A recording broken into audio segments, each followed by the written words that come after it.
beach and try up over that headland. Okay, Les, let's try the other side then. Right, okay, that's one. That looks good.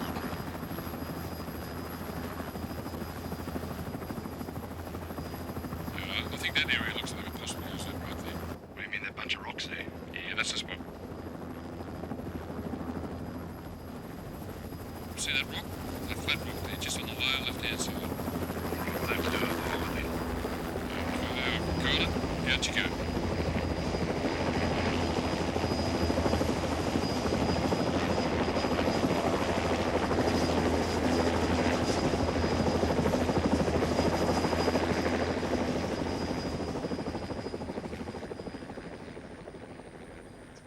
Helicopters are really tremendous things. They can get you into all sorts of places. Right here, I'm on the east coast of Cape York Peninsula. And what I intend to do is take a bit of a wander up this coastline because, in my opinion, it's one of the most interesting coastlines you can find in Australia.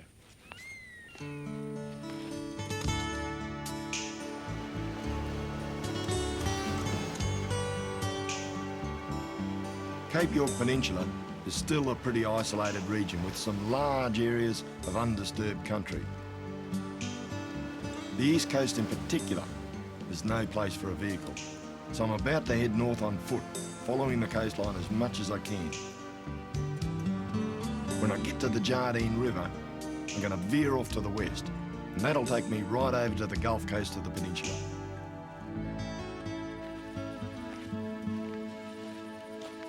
You know, when you're walking around the beaches here, around this coastline, it's a good idea to keep your eye out on the vegetation that you can find. See that stuff over there? Come and have a look at it. That's part of your coastal hibiscus. Always get them around this beachfront area like this. Aboriginal people had lots and lots of different uses for these things. They used to use the wood here, dry it out and make fire sticks out of them. But it's these flowers that I find fascinating. Just have a look inside there. Great big purple throat on them. You can pull these things off. And eat them like that, they're terrific. One time I did that and there was a bee inside. It was pretty exciting. Good stuff though.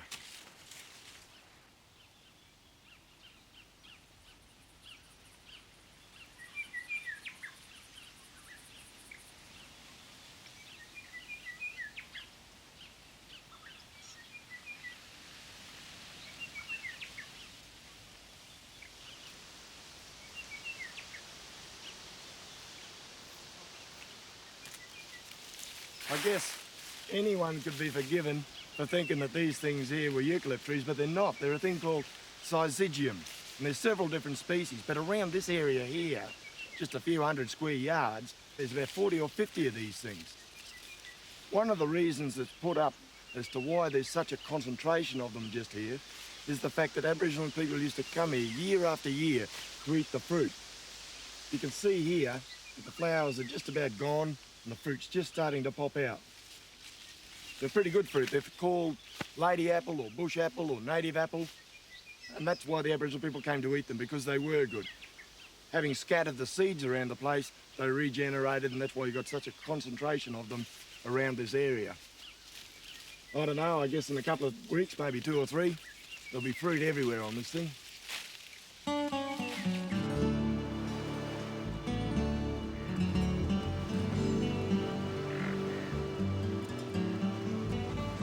As far as bush tuck is concerned, a week or 2 can make a whole bunch of difference between an empty tree and a decent feed. That's why it's good to keep on the move, to see what's in season further up along the coast.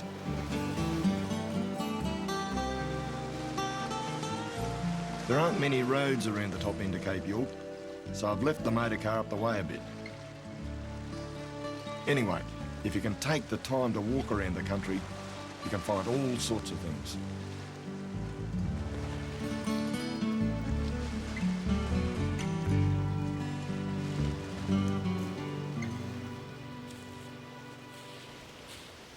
There's so much rubbish washed up on this coastline here. It's absolutely amazing. All these thongs, thousands of them. Make you wonder where it all came from in the first place.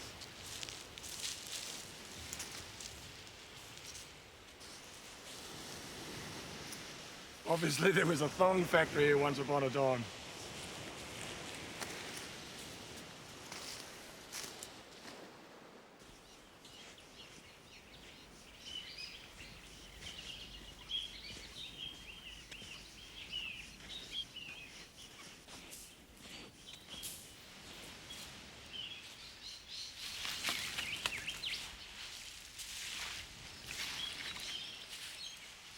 This tells a bit of a tale. This whole area here is a bit of a water catchment. I think it's being fed from a little rocky creek that's coming down under this root system here. Very fine trickle of water coming through here, feeding the water table here. I think if I went up there, we might be able to get some water. I'll have a look anyway.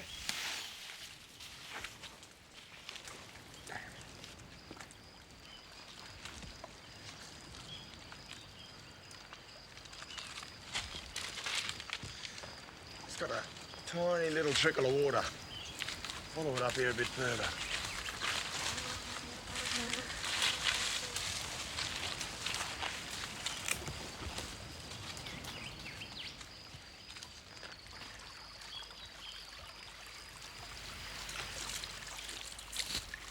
There's a real little oasis in here.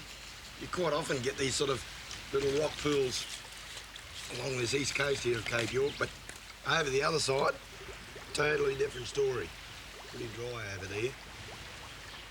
Take advantage of this sort of thing while you can. Nice water too.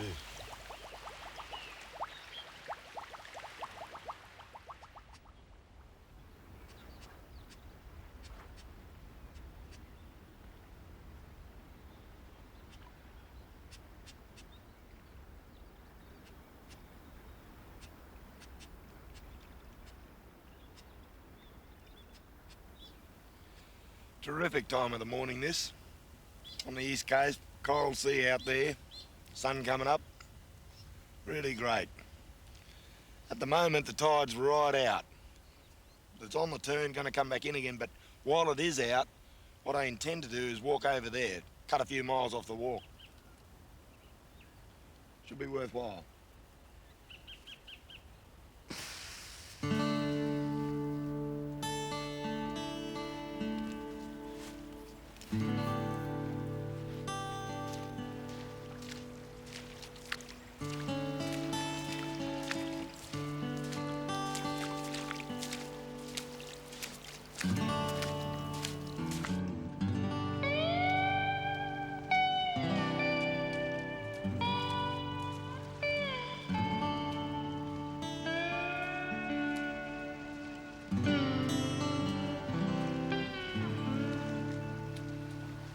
This tells a bit of a tale. Obviously somebody's tried to drive across those flats over there that I've just walked across. Got bogged halfway. Crikey. Can you imagine what was going through the driver's mind when this happened? Tide was out, bogged down to the axles, nothing to winch on, nothing at all. And the tide turns around and comes back in. What a feeling.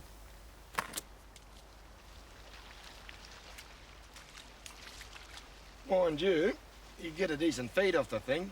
There's blacklip oysters all over it.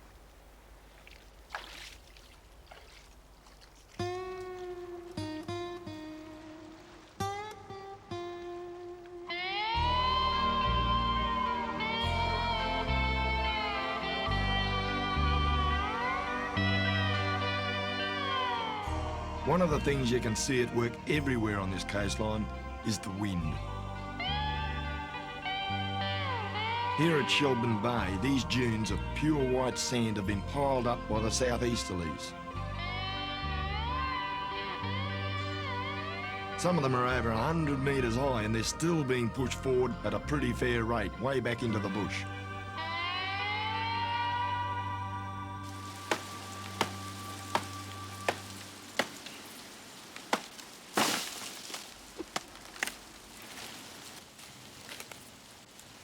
A couple of 100 years ago, you wouldn't have been able to find these coconuts growing along this coastline here simply because as soon as they were washed up, Aboriginal people used to grab them and eat them, long before they could germinate. Well, all that's changed, and these days you find coconut palms all the way up and down the place.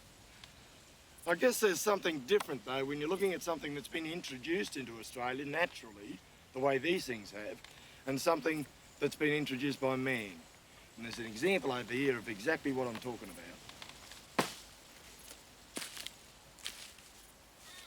When Mrs. Cook's little boy James busted his boat out here on the Barrier Reef, he put in at the Endeavour River to fix it up. While he was there, he let a whole bunch of pigs loose. Ran wild all over the place. They've done a lot of damage. Just have a look up here. These seed pod things there. That's one of Australia's native yams, that thing up there. And down in that hole down there, the pigs have dug out the yam and eaten it. Now, it's pointless to actually dig there for that yam because, as you can see all through here, the pigs have dug it out. All through over there, more further down that way, all the yams around this area, gone, finished. Because of the pigs that Mrs. Cook's little boy dropped here. They're all over the country these days and they do damage everywhere. They're a real pest.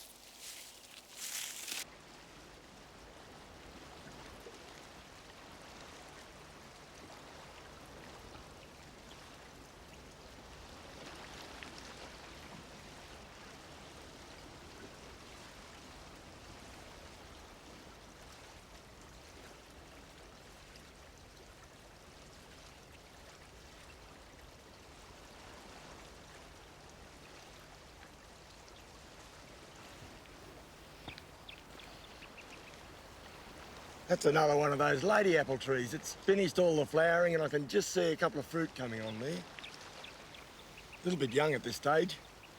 A bit sour, I think, to eat at the moment, but give it another week or two and they'll be in full swing, those things. They're a terrific feed.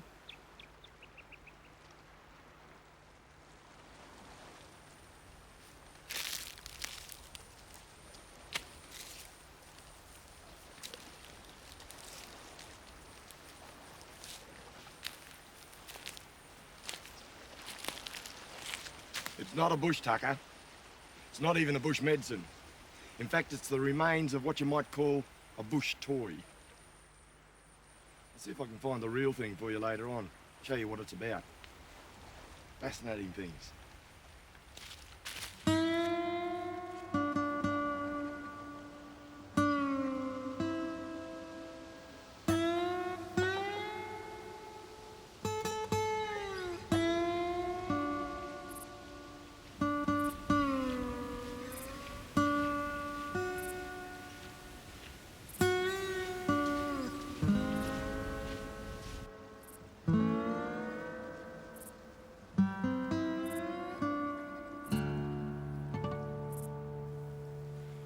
Well, there's absolutely no way in the world I'm going to get in that water and swim across that river there because in this part of the world there's far too many crocodiles. What I'm going to have to do is go around the headwaters here and cut inland to get there. Bit of a walk, but that's all right. Actually, there's something in there that's really worth having a look at too.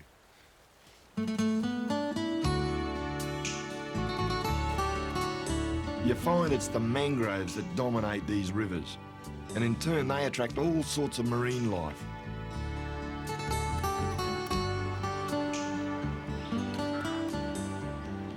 Birds like this jabiru hang around the place for an easy feed.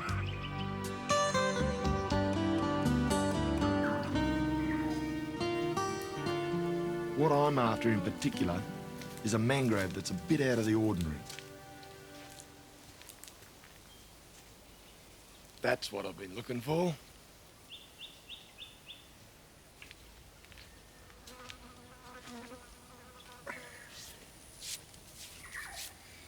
That's that bush toy I was telling you about. I'll check that out later on.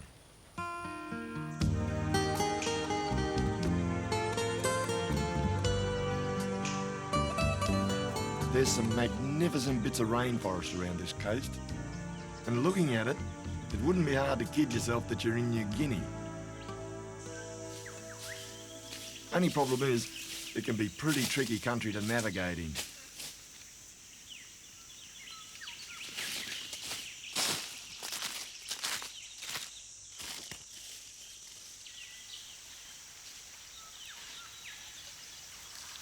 I'm heading for a place out in the edge of this patch of scrub. Years ago, it was the site of a very strange army experiment. This is the spot. This is where it happened.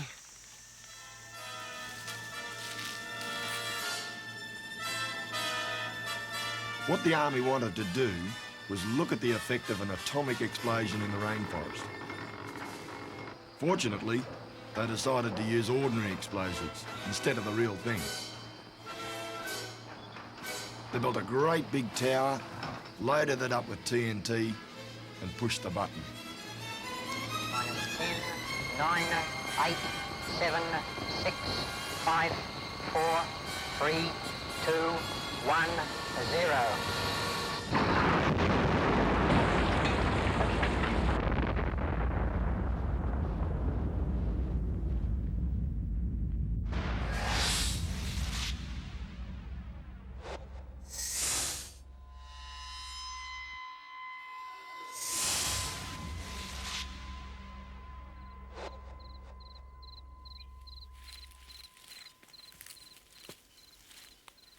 All this happened way back in the early 60s, and you can see as you look around here that the whole of the country around here has turned into one big cow paddock because of the effect of the blowdown.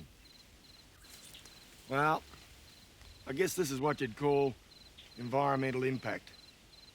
I don't think it'll happen too much these days.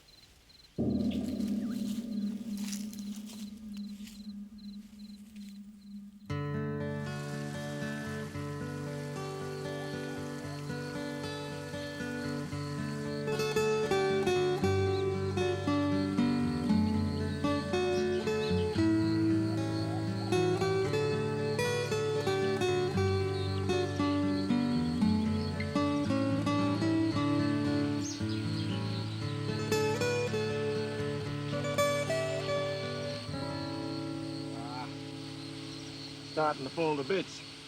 That's that thing I picked up in the mangroves there way back. That's the bush toy I was talking about. I'll show you what it's all about.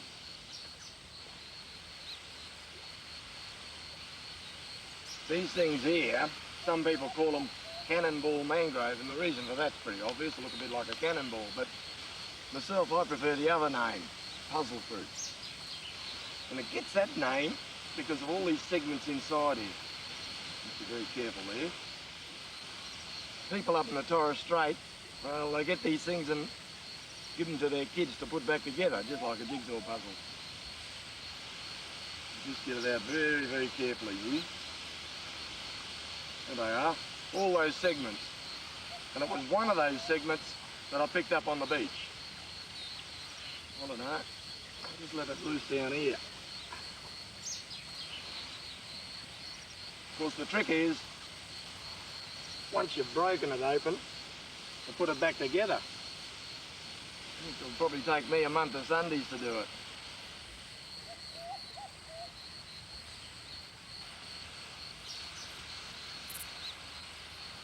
Ah, look at that. Some of the plants around this part of the world, because the soil is so poor with nutrients, we've got to get up to some really fancy tricks to survive, and this is one of them. It's a thing called a pitcher plant.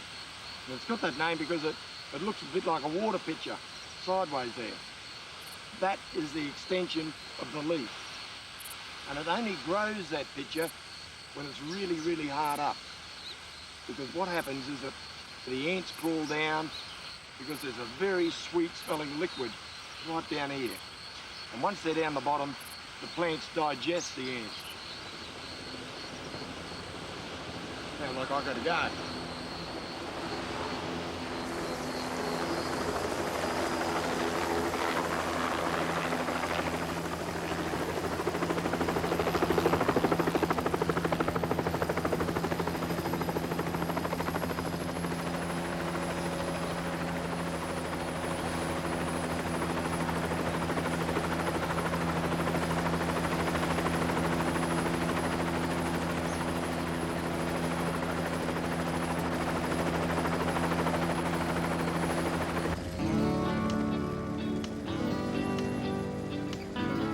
Could have done with a few more days down at that waterfall still. It's good to get a lift a bit further north. The country up ahead would take a long time to slog through on foot. Anyway, I need to make up a bit of time.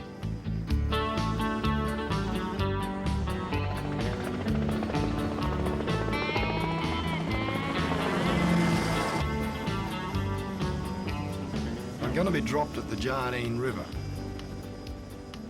Travelling down the Jardine is a good way of getting to the west coast. It rises way over to the east and cuts right across the peninsula.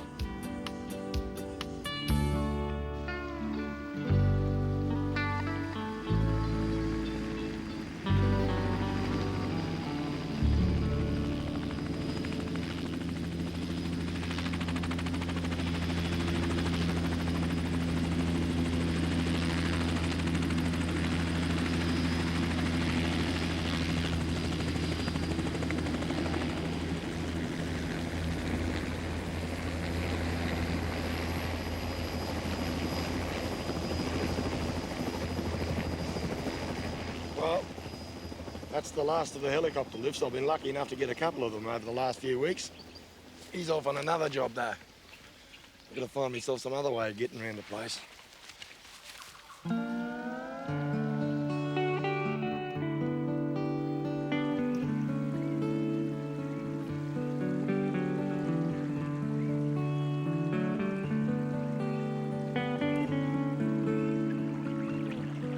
Times like this, a blow-up mattress can be a pretty handy piece of gear.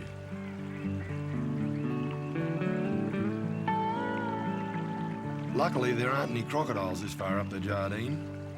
Still, need to keep a bit of a lookout though.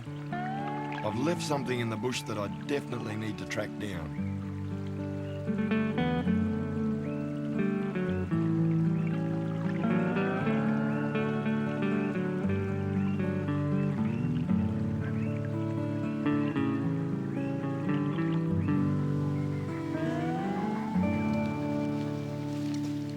That's what I wanted to see. Something up in here I better pick up.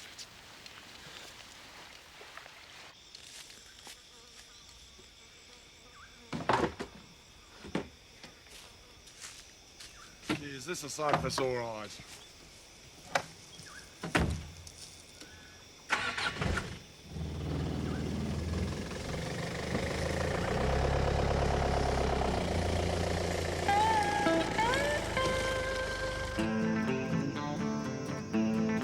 It's a hot, dry stretch of country over to the west coast. And even though the roads aren't the best, it's still pretty good to be back in the car again.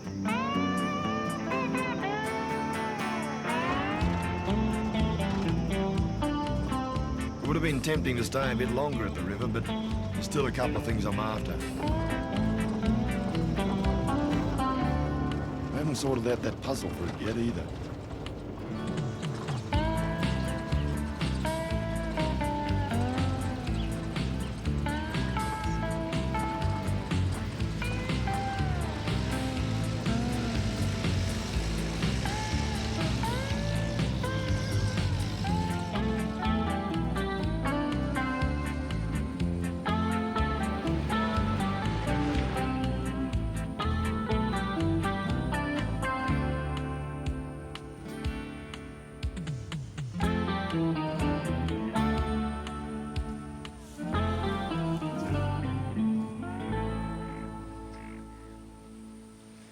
Well,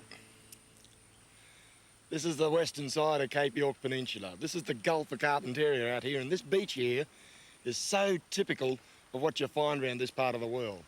Long, straight lines of beach and flat ocean like this that goes for miles and miles. But it's worth having a look at.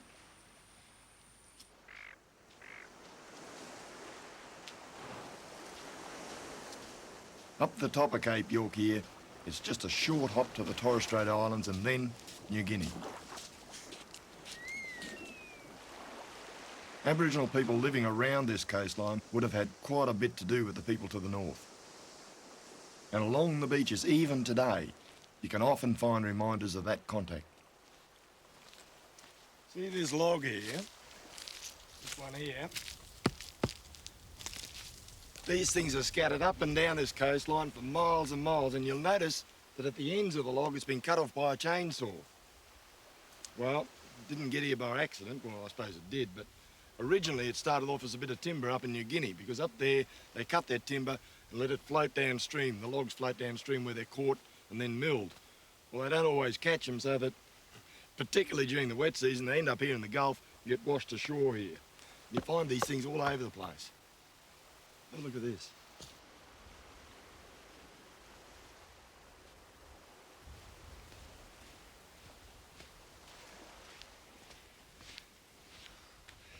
Now that is definitely down from New Guinea. It's been washed down here probably during the wet season, cast up on the beach.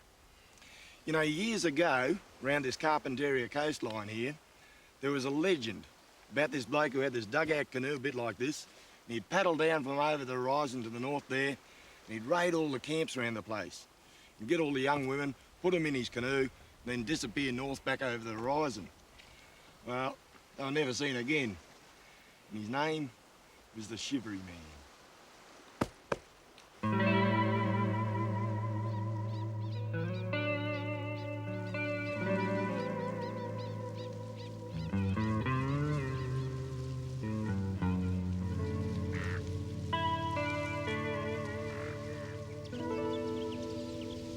Well, there you go. This is what I've been waiting for, lady apples. There's a whole mob of them all over this tree. And I reckon these things here have got to be one of the best bush tuckers you can get. They've got a very tarty, sort of slightly soury type taste to them, but I reckon they're terrific. Right now, all the way around the Cape, these lady apple trees will be punching out fruit all over the place, even those ones way back on the east coast.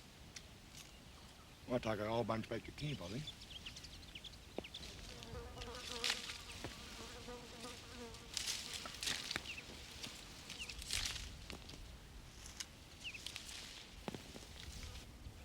This is really quite typical of the bush tucker scene. As the lady apples are coming in, those monkey nuts up there, and there's only one of them left, it's just waiting up there ready to drop. They're just about had it. So as one thing comes in, the other one goes out.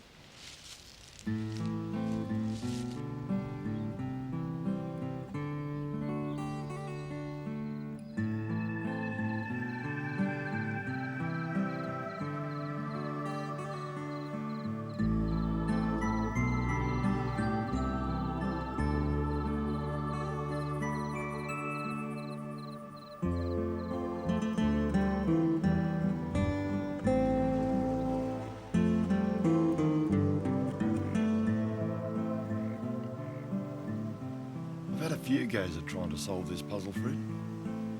It's certainly a bit of a challenge. Still, I think I've just about got it beat.